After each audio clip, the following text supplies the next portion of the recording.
Wendy Finkelstein here, physician assistant at Inner Glow Studio, and I'm here with my partner, who is also my patient, who suffered from mold. And this is Shannon, and I'm going to ask her some questions so that she can help others out there who are dealing with mold navigate how to go about treating and improving symptoms and living a healthier life. Because mold, as we know, is a hidden culprit that can affect multiple systems in the body. And Shannon, what was the most debilitating symptom that you experienced having mold? Well, there's emotional and physical. So the emotional part of it was I was just defeated, tired, fatigued all the time. Physically, I lost half of my hair. I was getting my hair done for my wedding, and my hairdresser asked me if I got a mole removed. And being an RN, I saw the picture and knew it was alopecia areata. And so that began my journey, along with some unexplained weight gain and knee surgery, hysterectomy. So what she's saying is that the mold kind of hit her at a time when her body was already under some stress planning a wedding, in school to become a nurse practitioner, moving, and then who knows, that hysterectomy could have been because the mold is an endocrine disruptor and it increases estrogen-like tissue to proliferate. So I don't want to, say that's what caused your hysterectomy, but it's something to think about now that you... Well, now that I look back from all the research I've done and spoken to you in depth about, I think it probably contributed to it. I was passing it all off as stress-induced because I had my knee surgery, I was moving, I was getting married, I was in school, I was switching professions.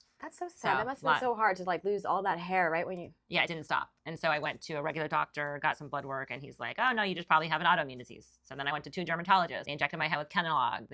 I did some PRP in the scalp and it kept falling out. So I knew there was a reason. So when I reached out to you, when you suggested after looking at my blood work, a mold test, I was floored when my results came back because they were off the charts. I see that so much with patients. Unfortunately, they spend money, they go to multiple doctors, they want to know what's wrong with them, and they do all these treatments, invasive, not invasive, and nothing helps. And they come see me and I have to tell them, they have to start from scratch, and we do the mold testing. So a lot of times my patients will come and they'll want urine testing for mold. I encourage them to do the blood test because to me it's much more accurate. And from there, we usually have to look at the whole body and see what kind of, underlying inflammation is going on. In Shannon's case, she was relatively healthy, pretty athletic her whole life. So we were able to kind of jump in pretty aggressively. We started with oral antifungal therapy with itraconazole, some binders, and then we did a series of EBO2 therapy. Why don't you tell them a little bit about how you felt doing that? Amazing. I felt the biggest difference after the first one because I think I had the most to clean out the first time, but I was flying off the bike, running, and I was like, this is amazing. I could sleep better. You did, have me do steroid 3, like you said, and with the itraconazole and then some peptides. I was doing thymosin beta-4 and I was doing copper. So I think the combination of all that that's what fixed me and I also did the Folix hair laser. You were not broken. So, I was broken. Trust me, I was broken, but you fixed me. I love that you did even the without mold and without, a lot of times patients just want to feel better. They want to see results. And I really love the combo of copper peptide with thymosin beta-4 because it helps bring blood flow to the hair follicle. We also had you on BPC, did we not? That was for gut issues for the running. But yeah, I was on lorazepam, BPC 157 and KPV, a combo pill, which was really good for my, it does, it messes up my gut as well because I feel, and then I have a nice probiotic, the Interflora that we have here. Yes. So the combination of it all, there's not a one answer to anything. I think it was a combination of everything, but you're the one that actually looked for the root cause of it. And that's why I changed my whole focus in school is because of you, because it makes so much sense.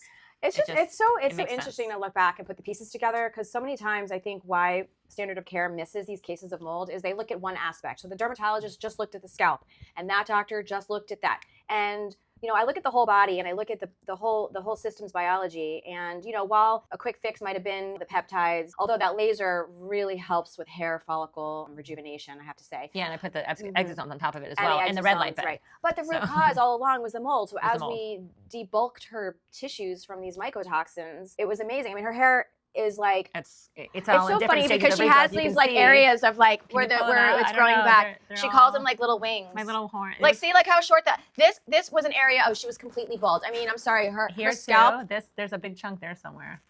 And then you can see it. Is it here? Yeah, I can feel the short length. Yeah. You can see the big. And I had the big. Yeah, she had a big circle. But you can see. I mean, I'm gonna embarrass myself here, but it was here, and it's all growing back now. But I'm so grateful because it's so crazy thick again. Because it was down to my butt, and I cut it all off to make it more manageable. Because love her hair. It was embarrassing. And I don't want to you see how thin and muscular Shannon is, and when I saw her for mold, she was about 20 to 30 pounds. It's 30 pounds heavier. 30 pounds heavier, which I mean, I've never seen. I've known her for over 15 years. And it was all the mold. It was affecting her hormones, affecting her thyroid. When your thyroid goes in the tank, your body doesn't want to give energy to hair, skin, and nails. So guess what it does? It sheds.